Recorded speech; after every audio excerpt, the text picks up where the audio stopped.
Good morning, good morning, good morning, good morning guys. Breakfast pa lang namin. Ng oras na 12, mag 12:30 na dito. Ito yung binili namin kagabi sa Sari-Sari store. Breadstick na may sugar. Oh, you want? 12:30 na. Gigising pa lang namin. Oh, coffee. Kasi, nag-start na ng work si Habi. Nagising siya ng 5. Nagising din ako ng 5. Tapos hindi na ako makatulog. Try ako matulog. Pero, hindi ka talaga ako makatulog. Makatulog siguro ako mga 9, mag-10. Mag-10 na. Nagising lang ako ngayon kasi si baby girl, nag-iyak na. Iyak na kasi 12:30 na nga. 12 na hindi pa kami nakabangon, kaya iyak-iyak. Hindi ako makatulog kasi sakit ang ulo ko. Bumangon din ako, uminom ng gamot. Ganun pa rin, sakit pa rin. Di pa rin ako makatulog. Siguro sa change weather ba, sobrang init.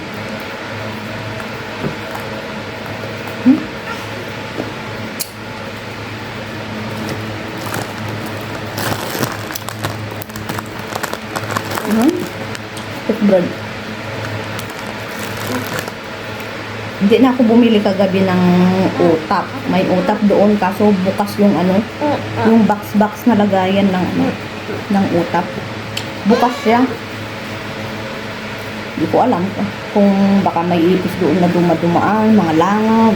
Hindi na ako bumili kaya ito na lang, naka-sell siya.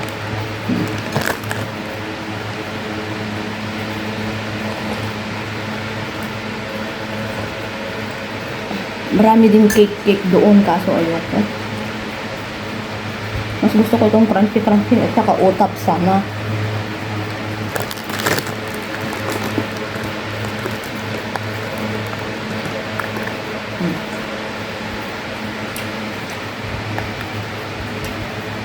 Ito na. 12:30 na. Pagdating na si Habi, wala pang ulam. Kanin pa lang niluto ko sa rice cooker na ako nagluto. Ang ulam, iwan ko. Mag-message na lang siguro mamaya na bili siya ng ulam niya. Kasi kay baby boy may may sausage dyan. Nilagay ko na sa tubig. Din ako, nabili din akong dilis kagabi. Yun na lang ang ulamin ko. Baby boy may sausage. Si Habi ang wala.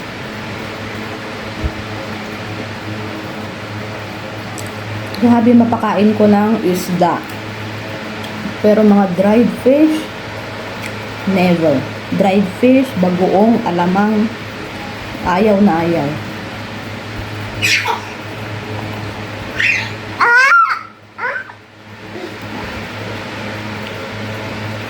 Pero iniisip ko na naman, paano ako makapagluto ng dried fish? Yung mga Pakistaning kapitbahay namin ditong ka-room namin. Dito sila, hindi sila nag-duty. Amoy nilang dried fish. Ano sabihin mo? Niluluto, oy, ang baho.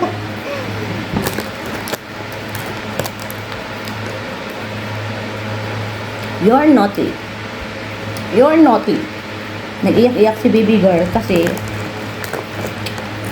yung iniwan na pera ni Habi kaninang umaga, nilagay niya sa may tabi ko. Si baby girl, malapit lang doon. Nag-iyak-iyak siya paggising ko, hawak niya yung pera, kagat-kagat niya yung pera. Ay, naughty.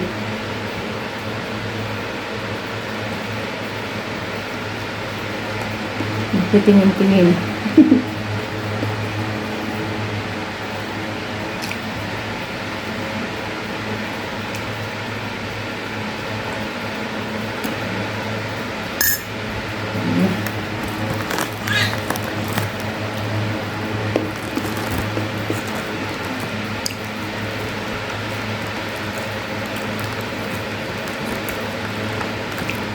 Si babe lang nakapan.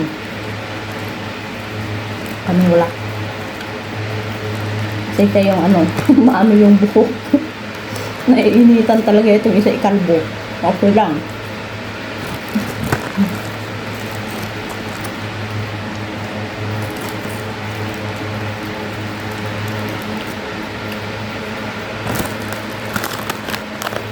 Hinihintay ko kung may ano. Hinihintay ko din si Habi. Baka may patakong groceries na naman doon sa ano store nila. Baka makakuha siya, inshallah. Baka makakuha na naman siya. May free grocery na naman. Snacks, ganun, chips, chocolates. Tapos, diyan nag-duty siya kagabi ng 1 hour, no? Andun yung ano, yung sisi sa store nila. Na, ano ba? Kumukuha ng mga stock na pwede na nilang itapon, patapon na, malapit ng isna, after 6 months is 1 expire, ganun ba. So, andun siya, dito ka na naman. Ang saya-saya niya kasi kasama nilang ano, kumakain yun ng breakfast. Tapos si Habi ang nagbabayad ng kanyang pagkain. Kaya nakakukuha si Habi ng grocery doon nang dahil din doon sa taon yun. Pero si Habi ang nag-support sa kanyang breakfast. Naawa si Habi doon kasi ano, maliit lang yung sahod. May pamilya siya sa ano, Bangladesh yun guys. Bangladesh na may pamilya. Maliit lang yung sahod. Kaya inano ni Habi na siya na yung magbayad ng mga breakfast niya. Pero kapalit nun, kapag may mga gandang items na itatapon nila, inaanuhan niya si Habi na sa'yo na yan. Minsan, itinatabi niya talaga, hindi niya tinatapon. Nilalagay niya sa gilid, tapos chats lang, mag-message lang siya kay Habi na, may nilagay ako doon, kunin mo na yun ha. Kaya, malinis naman yung mga ano, nakukuhang grocery kahit natatapon na. Ilang ulit na din kami nakakuha ng malalaking ano, downy, sabon. Kapag magsabi si Habi na wala na akong downy, wala na kaming sabon. Yun. Nag-ano yun ng ano, patapon. Pero before itapon, may approval. Kung hindi nila approval, balik sa ano, display. Need ng approval sa company. Pero sa mga ano, gulay-gulay, iwan ko sa prutas, gulay-gulay, okay pa, pero tinatapon na nila. Hindi ko alam. Siguro may date na ano, kahit okay pa, kung yung date niya is this day itatapon itong item na to, tapon nila. Ganun siguro.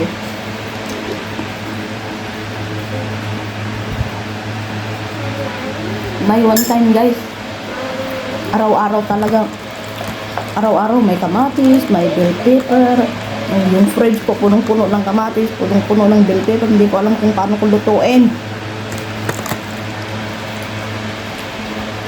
Tatatapon din namin.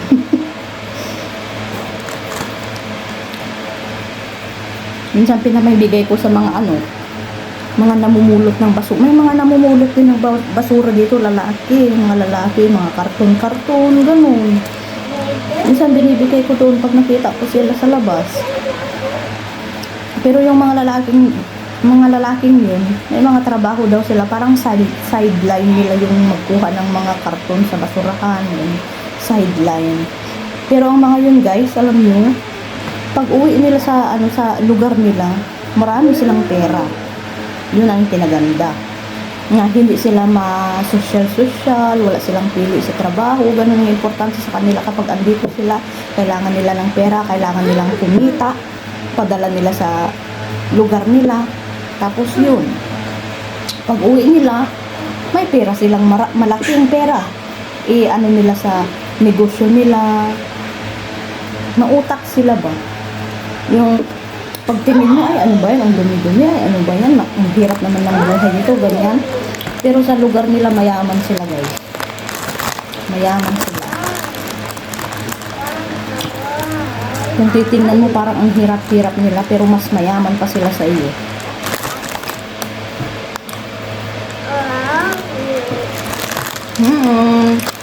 Paubos na. Kung ito, marami pa.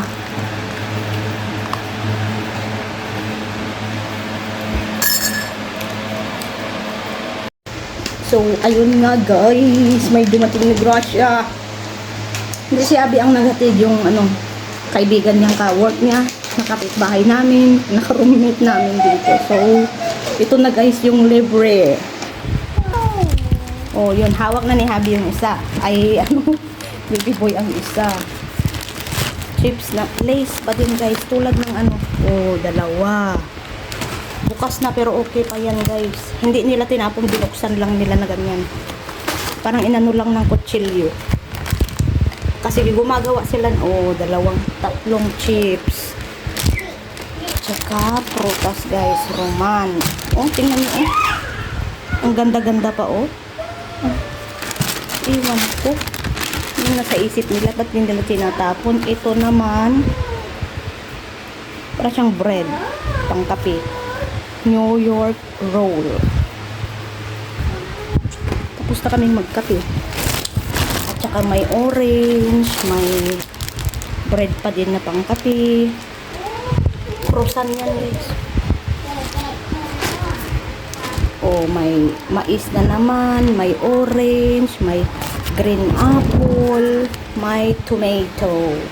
Bala ko pa sanang mag-order ng kamatis. Dumating yung libre. Okay na yan. Kahit ganyan lang pa kunti-kunti, kung araw-araw meron ay makakasurvive tayo guys. Makakatipid tayo ng konti. Hi! Tsaka may libreng chips na naman. Ay, ang saya-saya.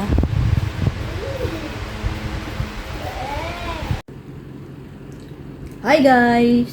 Say hi guys. Hi guys! Hey! Hi daw. 6 o'clock na dito guys, pero sobrang init.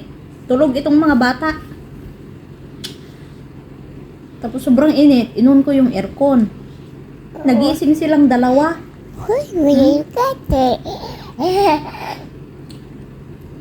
Imbis na mag-ano pa yung tulog nila,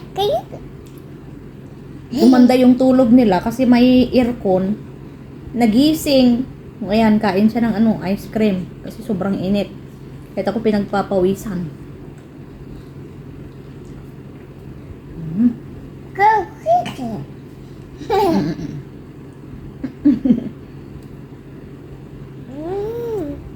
Wait. Manga flavor. Tapos sa akin is yung ice cream na nasa stick. Kaso gusto niyang kunin, kaya inihalo ko na lang dito yung sa akin. Tinapon ko yung stick. Kapag ibigay ko yung stick na ice cream sa kanya, wala na.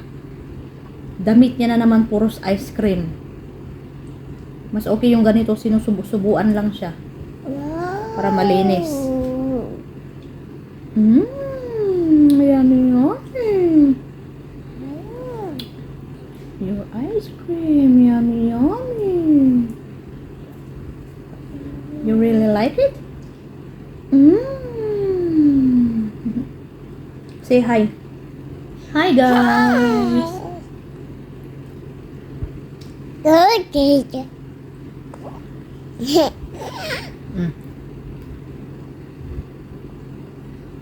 Sarap ang ice cream na mangga.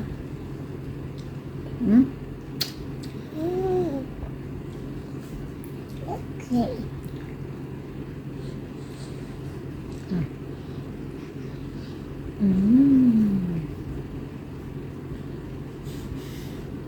Sarap sana halo-halo. Kaso wala.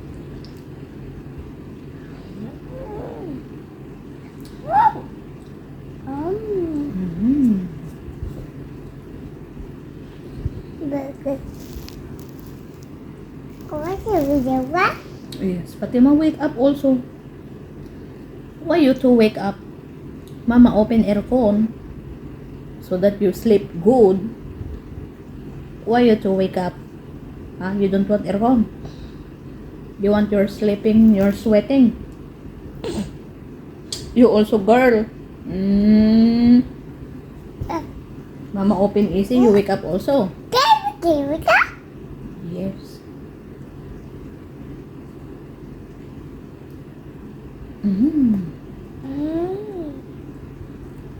Di na ako magluto ng ayon ng ano, dinner.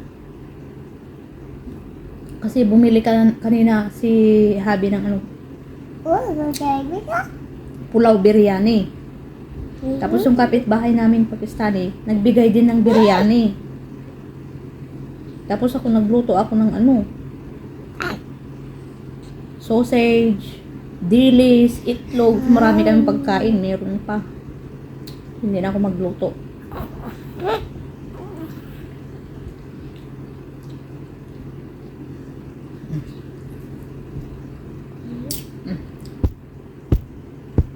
Yummy, yummy ice cream. Ice cream, ice cream, ice cream everywhere. Yes, ice cream. Say bye. Bye. I'm busy eating ice cream. Bye.